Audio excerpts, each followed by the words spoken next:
Since the infamous Iroquois Theater fire in 1903, when 600 of the nearly 2,000-person audience were killed, fires in theaters or any other public gathering areas have been recognized as some of the greatest potentials for tragedy. The attempt to leave a densely assembled hall through inadequate exits can be as dangerous as the fire itself. Professionals in stage management, production management, set construction, lighting design, and special effects should be aware of the importance of fire prevention and quick suppression during their formal training and education in their specific areas of expertise. Some of the calls that we had with shows is the use where we needed fire extinguishers. A lot of times with pyro, we would supply the backstage with 20-pound CO2 extinguishers and place extinguishers all around the stage area besides what the groups would bring in. The most serious thing I had was a few garbage can fires in the back. We had a couple times where drapery caught on fire that didn't have enough fire retardant on it, which didn't belong to the facility, it belonged to the people that brought it in. I always made a habit of having fire extinguishers around. They are very, very important to be in the facilities and around where people can get at them. NFPA has specific requirements for fire extinguishers where pyrotechnics or open flames are present. When a trained person uses a fire extinguisher, they can contain the fire and keep it from spreading in a very rapid method, and so that when the firefighters arrive on the scene, they're actually controlling or removing the hazard from the facility and not worrying about the spread of a fire. FEMA recommends, despite the presence of sprinkler systems, that all occupancies should have a balanced fire protection design that includes portable fire extinguishers in accordance with NFPA 10 standard for portable fire extinguishers. It's critical to improve fire protection by including portable fire extinguishers as a first line of defense in all commercial structures. It just makes good life safety sense.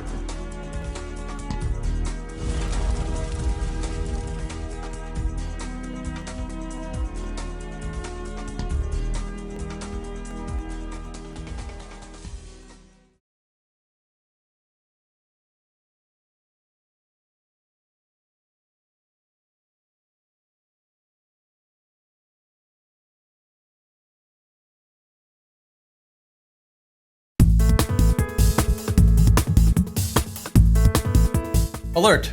Before using a fire extinguisher, ensure that someone notifies the fire department, alerts others about the fire, begins evacuating others from the premises. Fire extinguishers are for controlling small fires before they have a chance to spread. Before using one, make sure that you have a clear escape, you are familiar with the operating instructions of the fire extinguisher, and that the fire extinguisher you have is suitable for the fire you're facing. Before using the extinguisher on a fire, look at the fire class symbols on the front label to make sure the extinguisher you have is suitable for the type of fire you're facing. The most common classes of fires are A, B, C, and K. Class A fires involve common combustibles like wood, paper, and tires. Class B fires involve flammable liquids like gasoline and petroleum oil. Class C ratings involve energized equipment or things that are plugged in, like appliances, computers, televisions, and electric machinery. Class K fires involve cooking oils and greases, like vegetable fats. Once you've determined that the extinguisher is the correct type for the hazard, proceed to operate the extinguisher using the PACC technique to control and extinguish the fire. First, hold the extinguisher upright and pull the pin. Next, stand 8 to 10 feet from the fire and aim the nozzle at the base of the fire. Do not get too close or aim the nozzle too high. Once the nozzle is aimed at the base of the fire, squeeze the levers together to begin discharge of the fire extinguishing agent. Maintain your distance from the fire and sweep the nozzle from side to side, sweeping 3 to 6 inches beyond the right and left edges of the fire. Discharge the extinguisher until contents are exhausted to prevent reignition. Move around the fire to confirm it is completely extinguished. Your quick action can save lives and protect property. Using the fire extinguisher properly is only one part of a fire safety plan. For more information and training videos, go to www.femalifesafety.org.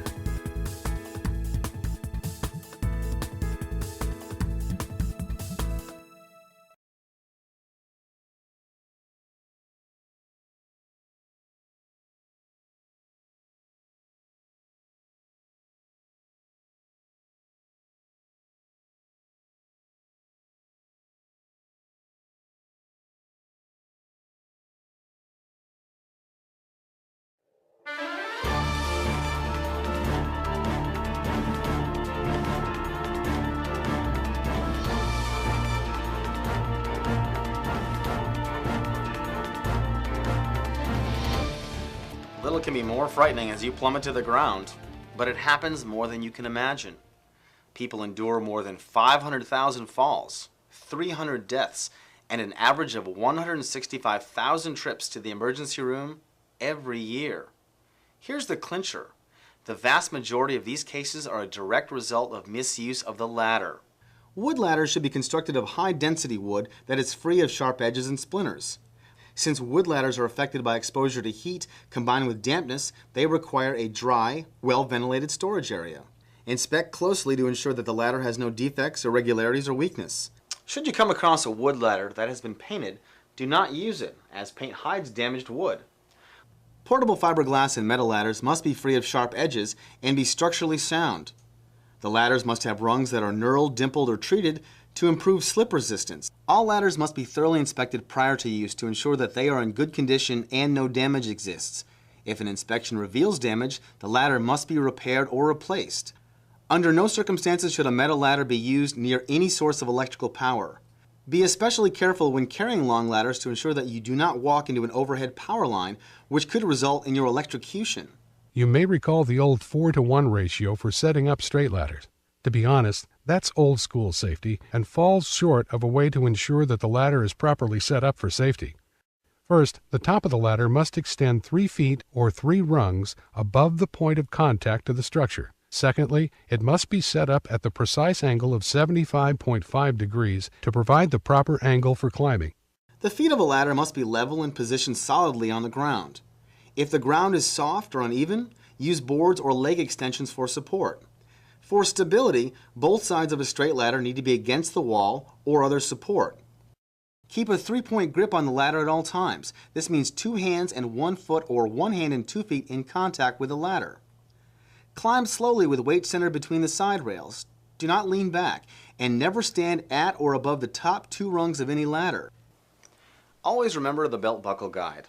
Never allow your belt buckle or center of your body to extend outside the ladder rails. The surface under the ladder must be both level and firm. Large flat wooden boards placed under the ladder can help level a ladder on uneven ground or provide better footing on soft ground. Keeping tools in a tool belt will keep them handy and free up your hands for climbing. Any heavy or bulky items should be brought up only after you have reached the top. Many of the suggestions for using straight and extension ladders also apply to step ladders. Never use a step ladder in place of a straight ladder. Make sure that your ladder is rated for your weight, including tools and materials. Erect a step ladder only on a flat, level surface. Do not place it on a table or any similar platform for added height. Before climbing a step ladder, make sure that its legs are fully extended and that the spreader is locked. The locking device on some ladders may present a pinching hazard, so keep fingers clear when setting up the ladder. Do not step on the top platform or the top 2 steps or shelf. Ladders are useful equipment, but when a ladder is used improperly, a simple chore can become a trip to the emergency room. Following the safety standards for working with ladders can go a long way to keeping you out of the ER.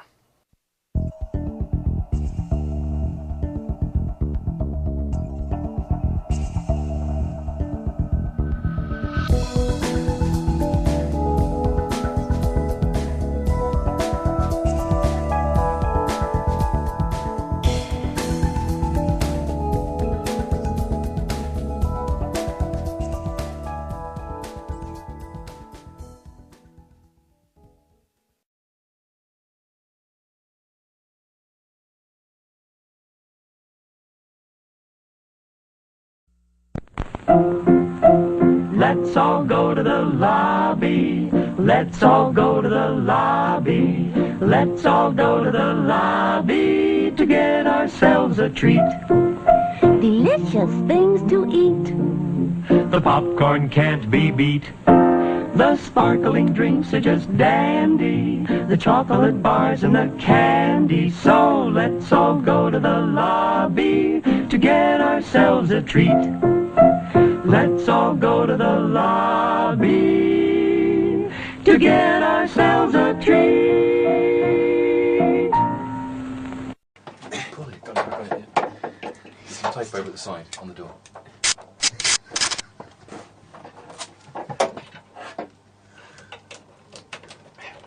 It's good. It's good. Clean. Fine. See this one.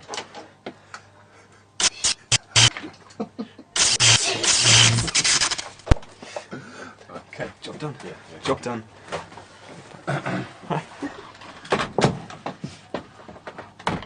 You alright? Yeah, nothing. Yeah. Are you sure you're alright? Yeah. Okay. Very suspicious goings on in here. I'm back. Yeah, cool, stand by. Yeah. Go. Oh dear. Oh, well, there goes Haley. Oh, that's you're lucky then.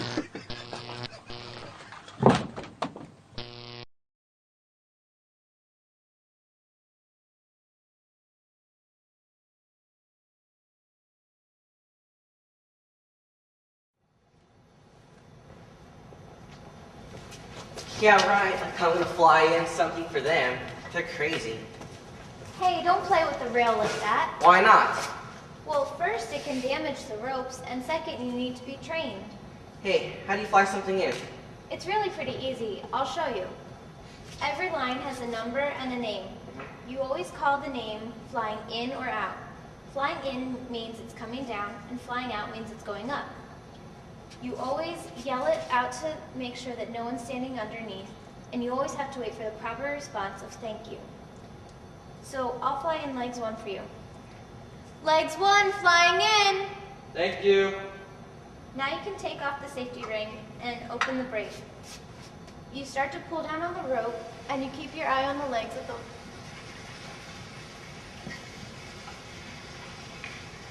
There's going to be a spike mark on the rope, which means that's where you stop it.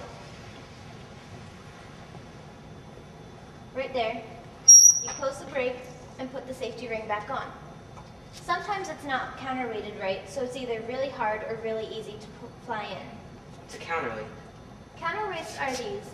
What it does is it counterbalances the weight that's on the batten. How does it all work? Here, I'll show you. First, you have to empty your pockets. Why? Are you trying to mug me? No. Every time you go above the stage or the house, you always have to empty your pockets to make sure nothing falls out on someone. Okay.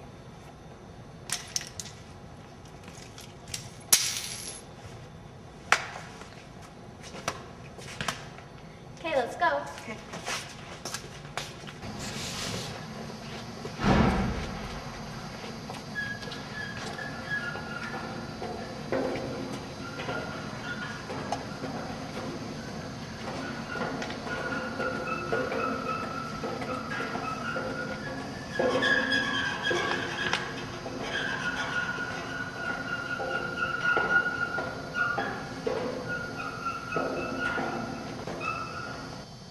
This is the load and rail, where you load and unload weights to counterbalance the batten. The batten is the long metal pipe that goes across the stage that you hang the curtain and the lights for a show. First, you unlock the locking plate.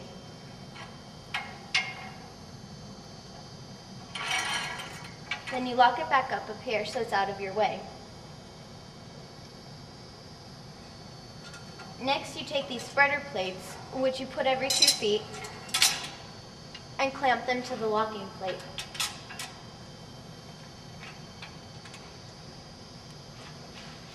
Next, you take your weight that you need to add and put it on.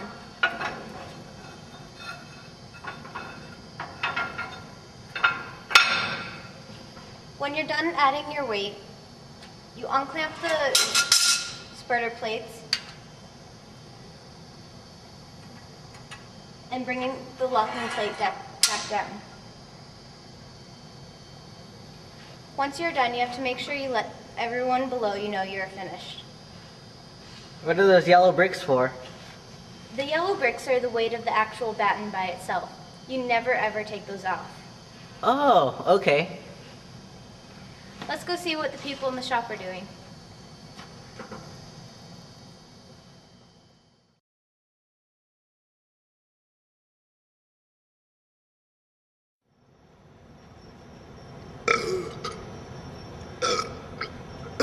Be polite. Don't be a bad Brandon. Respect the other people in the audience and on stage. Holla.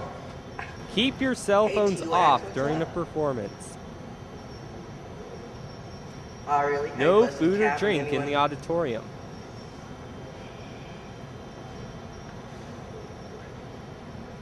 Oh, for shizzle.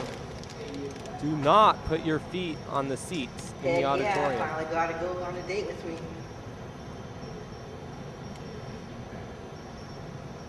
No, she's a...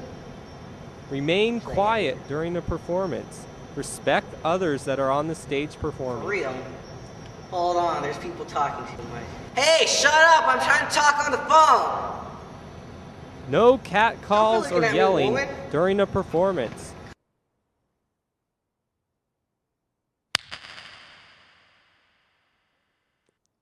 And don't disrespect women.